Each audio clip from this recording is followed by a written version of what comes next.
Hey, this is Coco from SWV, and you're now tuned into The Biz with D. All right, everybody, so y'all are tuned into The Biz with D's Black Girls Rock Edition. And, of course, we had to have Miss Coco from SWV, such a legend in R&B, and she's joined with us here right now. How you doing, Miss Coco? I'm doing great. How are you?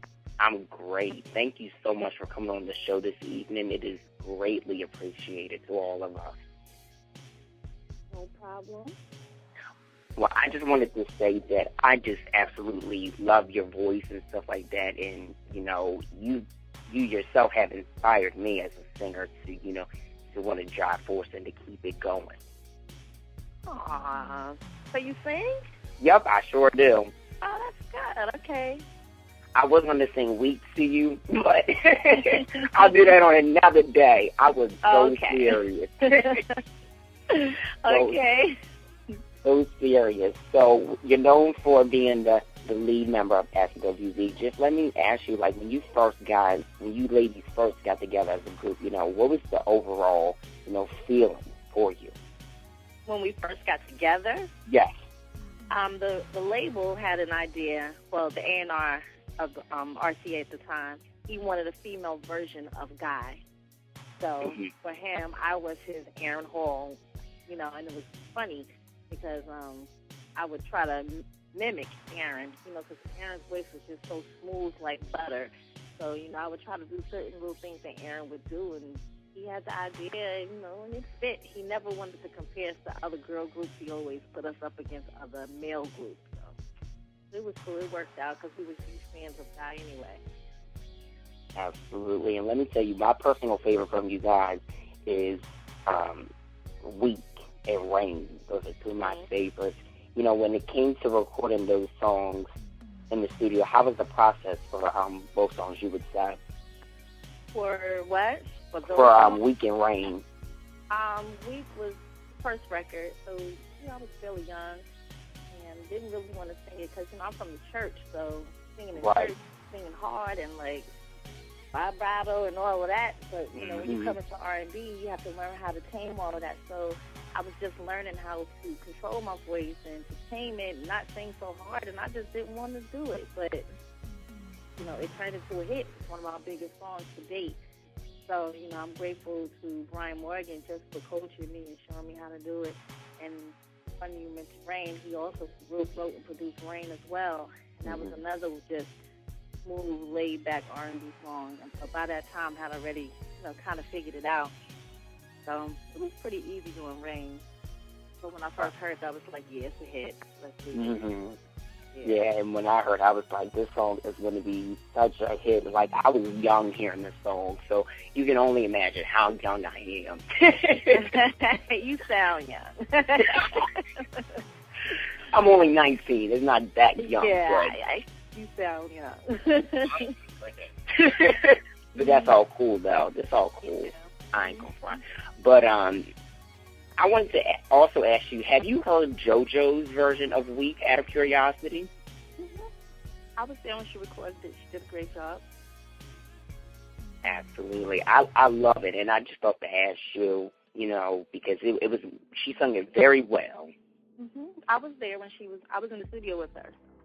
She did a great job. Just overall, you know, what's your feeling towards her, you know, just doing her own version to the song? She did a great job. I don't know any of her other music. I've never really heard any of her other stuff. Okay. You know, I'm familiar with JoJo. She was a little girl on one of these shows. Remember they used to have, we were young, but they used to have these shows. Oh, yeah. The little kids, and they would ask the kids something. She had to be about 5 years old when she came out and sang Respect. And she killed it. And I just remembered her from then. And then when I walked into the studio, and I was like, are you the same little girl? And they were like, yeah. So, you know, that's where I know her from. But I'm not familiar with, you know, most of her music now.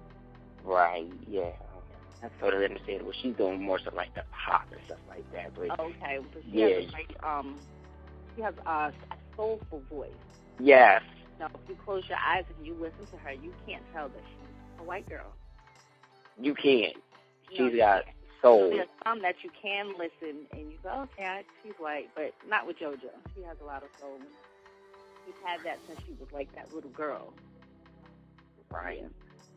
So let's talk a little bit about, you as a solo artist. I know you guys had a hiatus in '98, transition into a solo artist. How was that overall for you, would you say? It was hard. It was kind of, maybe not really hard, but it was different because I was used to having someone on my left and someone on my right. But I enjoyed it. I had a great time doing it. Got to do what I wanted to do. Didn't have to, get with anybody else to see, what you want to do. It was cool.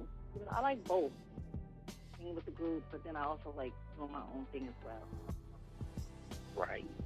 And let me tell you, my personal favorite from you is Sunshine. Like, I just loved the harmonies and everything.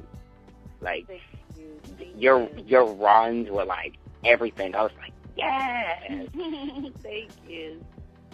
Yeah, not a problem. I wrote that song for my son. Mm-hmm. Now 17, but it was written for him. Right. And when you write your songs, where do you gain the inspiration to just write? Normally, maybe from like things that I've experienced, or some of my friends, things that they're going through, but just usually life experiences. Try to keep it real, pretty much. Right. Now, I've got to ask you, how does it feel to know that you are part of one of the greatest female R&B groups of all time? How does that make you feel? Oh, that makes me feel good. It's great to hear that, and see that people love and respect you. You work so hard to do these things, and finally get recognition and love for it. It's an amazing feeling. That's great. And I know as an artist, shoot, if I was you, I would be feeling like, yes, this is like, woo! Yes. I can only imagine. Mm-hmm. I can only imagine. So that's great. And I've got to commend you on, just all the success and hard work. Because it's not easy being in the music industry. Like I said, I'm an artist, so I know how and crazy it's harder it is. now. Mm-hmm. Yeah, it's like really different now, too. Yeah, and good luck, boo. And speaking of different, I mean, what is your opinion on artists that come out R&B and they cross over? That's one of the biggest questions I really wanted to ask you. I mean, it's your preference. When we came out, we crossed over, but it wasn't intentional. We just had some songs that pop like. But I think people cross over because the pop side is totally different. They treat you different. Once you get a taste of that pop side, you're like, well, I ain't going back over there. It's really different. And I think, you don't realize it at first, but that pop side, that's where that money is. Mm-hmm. Yeah, that's exactly why I'm a pop artist. I'm telling you, like, once we crossed over, we were like, really? This how they do it over here? Oh, okay. It's different. Yeah, it definitely is. So when you guys came back with the new album, I Miss Us, and you guys' first single, Co-Sign, you guys still had that laid-back 90s R&B style, but still kept it, this, 2012 kind of feel. I just wanted to say, I love that joint. Did you guys write that? No, we didn't write Co-Sign. Okay. Because that definitely sounds like a joint that you guys would write. But, how was the feeling just, to come back, staying consistent in the sound of music? So good. We staying true to who we are. We're older now, so we weren't going to let anyone tell us, change us and tell us what to do. We we wanted to keep that SWV classic sound that everybody knows and loves us for, and that's what we did, and the fans love it, so there you have it. So now, you guys were a part of the actual BET's Black Girls Rock. I have to admit, the performance you guys did was phenomenal. I was like, yes, Coco better sing. I'm not mess right now, but I was like, dumb girls better sing. And I was like, yes. y'all just give me life. Just like overall, how was that, experience for you? It seemed like it was a lot of fun to just be on stage. Yeah, it was fun. It was exciting. When we walked out there and everybody just got up on their feet, it took us by surprise, and we was like, oh, shoot. And, so by the time we got down to the edge of the stage, everybody was on their feet. Missy Elliott was out there rooting us on. That's my homegirl. And just to see everybody, I don't know if, on TV you guys could hear, but they were singing the words loud, word for word. So it was like, it was really amazing. Like, wow, okay, this is real. We just had a lot of fun up there with it. SWV is not really known for wearing heels, but we're older now, so they put us in heels. So that was the one discomfort for me up there, trying to rock it with them heels on, even though I wear heels all the time. But to perform in them like that, to do some SWV dance steps, I wanted to kick them bad boys off. I love it, and I love your honesty with that, because some people can really be in them heels, and some people be like, oh, my goodness, I can't wait for this song to be over. Get it off of me. Right. Yes, I can walk and, do all that other stuff in the performance, I'll pass. Right, like I'll do the red carpet and, sit down at the award, but I ain't doing all that. Right. Give me them flats. That's right. Give me my purse. But that's what I love it. So I still wanted to know what was the hardest struggle, just being a woman in the music industry for you? Would you say? I guess song subjects. Men can sing about whatever they want to sing about, but if we start singing about the same things, they're hoes, they're this and they're that. Like, why they can sing about it, but we can't? So that was one of the big issues that we had, but we didn't care. We still just did what we wanted anyway. Right.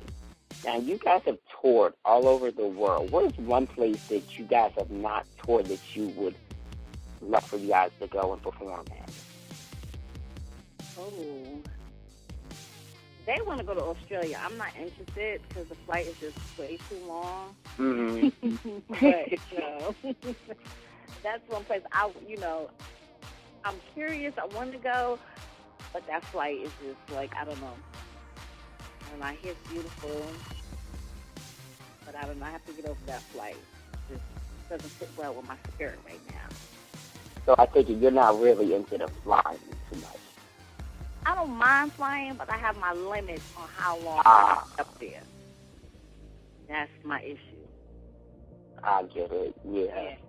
Mm-hmm. Sometimes when I went overseas to London, and I was not into that. I was like, oh my gosh, when is this plane going to just touch down?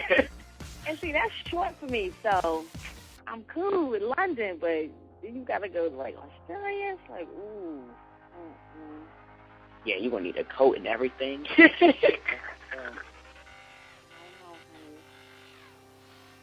Right. So growing up as a child, who are some of your favorite artists to listen to? I grew up in a church, so I was listening to like Tremaine Hawkins, the Clark sisters, and as I got older, Shirley Murdoch, Patti LaBelle, Freddie Jackson was one of my. He inspired me a lot because he was one of the first people that you heard riffing and running all the time. I was trying to learn them runs. Mm-hmm. And who else? It was just so many people. Stacey Lattisaw. A lot of people. So, like you mentioned earlier, you also did a gospel album. You sung gospel. You came from church, so gospel was always in you. How was it just recording a gospel album for you versus an R&B album? It was cool.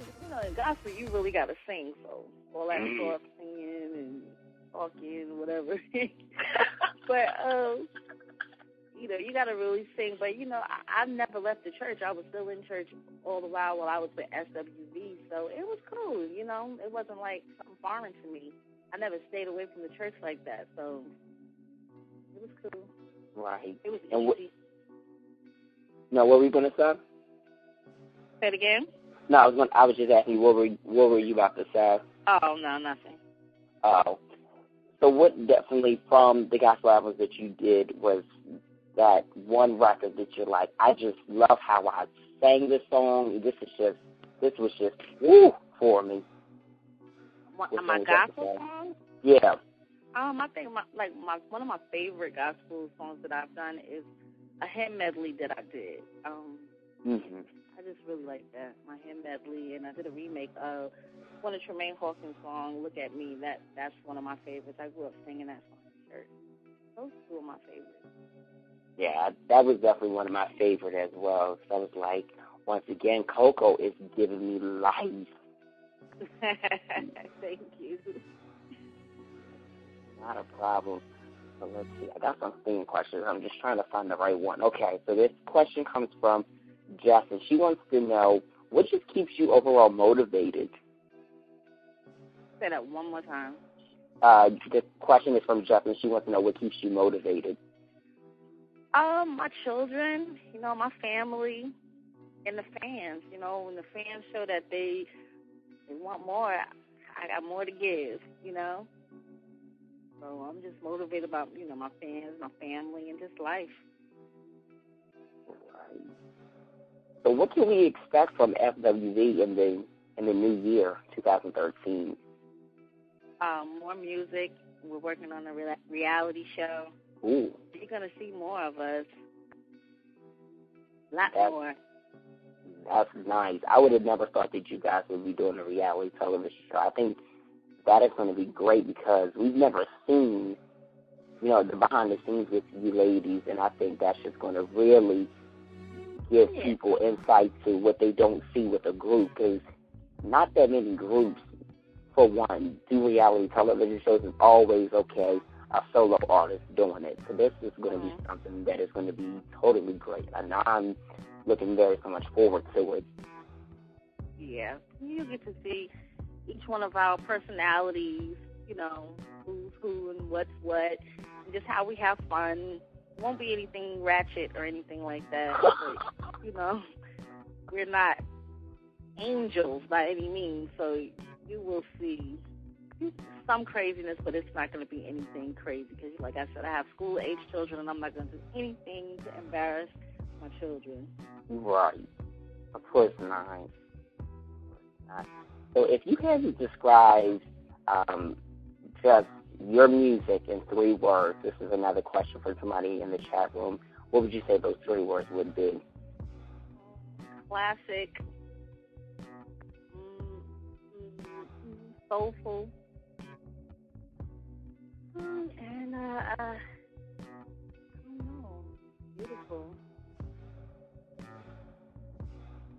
I think that is definitely true. Those words are true because classic, you guys, yourself and the ladies have created, even individually, have created classic records that people still sing to today, are constantly doing covers to and everything. So that I would definitely say beautiful, yes, because just how you guys sing, how you sing, oh my goodness, I can go on days upon days, but those words I can definitely agree with.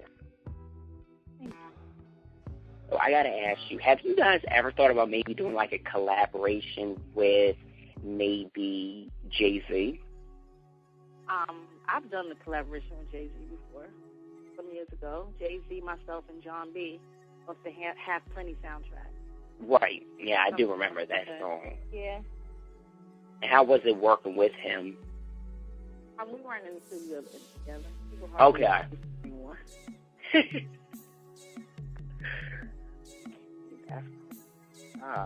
So what is your New Year's resolution, Coco? I don't really have one. I don't really do that because I won't stick to it anyway. Right. I'm the exact same way. I mean, like, yeah, mine is going to be to be on time. Mine is going to not attack people when they need to be. No. And then I forget all about what I said I was going to do, so I don't even do it. I don't do it. Dude, I'll be setting goals for the next year and be like, you know what? That list just went down the drain. Right? I'm like, oh, I forgot everything I said I was going to do, so you know what? I just forget it. So true. Well, Coco, thank you so much for this interview. I wish we could chat longer and all this other stuff, but I know you probably have a busy schedule and everything else, but it's been an honor to speak to you and know that you and the ladies are welcome to come on the show anytime you guys want and just to use the BizWithD as a platform. Thank you. Not a problem. And thank you for just inspiring others and just, doing your thing, because I love it. Just keep on. Thank you so much.